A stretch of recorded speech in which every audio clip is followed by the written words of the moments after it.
ప్రశాంతంగా ఉండే గుంటూరుకి పెను ప్రమాదం రాబోతుంది. ఆ ప్రమాదమే విడదల రజని. ఇసుక మాఫియా, రియల్ ఎస్టేట్ స్కామ్లు, ల్యాండ్ మాఫియాలు, మెడికల్ స్కామ్, మెడికల్ ఉద్యోగాలలో కమిషన్లు, వేల కోట్ల రూపాయలు.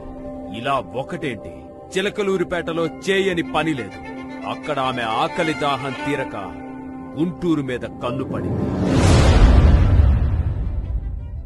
అలాంటి విడదల రజనీని ఓడించి ధీటుగా నిలబడి మన గుంటూరుని కాపాడుకోవడానికి మన అధినేత చంద్రబాబు నాయుడు గారి సిద్ధాంతాలను నమ్మి తన అడుగుజాడల్లో నడవాలని గల్లా మాధవి గారు గుంటూరు నియోజకవర్గపు ప్రజా శ్రేయస్సు కొరకు ప్రజాసేవ చెయ్యాలని, మనకు రక్షణ కలిగించేందుకు మన ముందుకొస్తున్నారు.